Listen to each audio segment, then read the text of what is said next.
Hey everybody, I was a panelist on Pursuing the Esquires webinar. It's a great organization. They are committed to being a resource for minority law students or undergraduate students that want to go to law school. And probably the number one question that lawyers get asked, why did you go to law school? And for me, I don't really have a heartfelt story like most attorneys.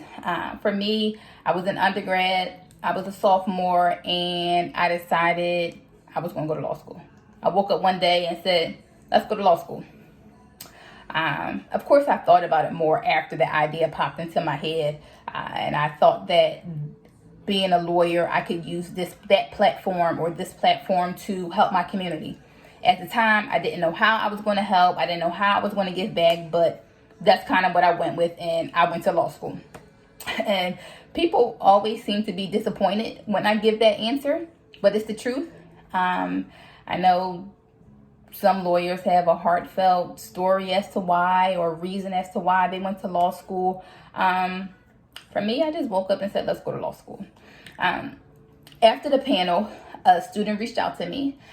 She's an undergrad, and she said, she's pretty sure that she wants to go to law school. But of course, people had comments or had opinions about her decision to go to law school. And it kind of made her unsure if she really wanted to go. And I told her something that I want to make sure that I want to tell you guys. Your decision, whether it's to go to law school or to do anything, that's between you and God.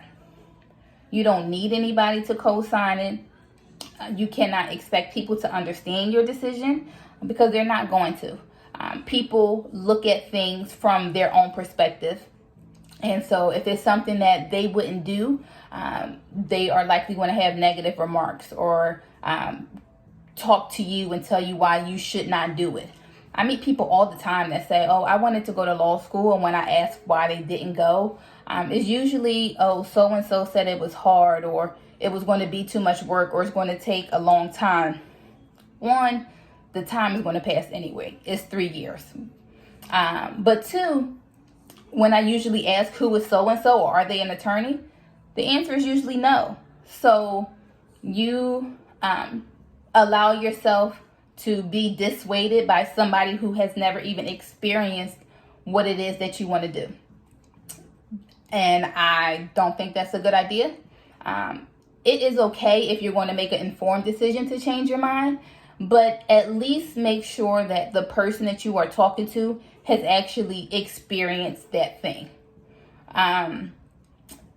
Again, the decision to, whatever the decision is, it's between you and God. Make the decision if you're going to go, if you're going to take that job, if you're going to do this or that, whatever it is. Make that decision and go for it. Make it happen. You don't need anybody to co-sign because they're not going to understand the vision because God didn't give them your vision.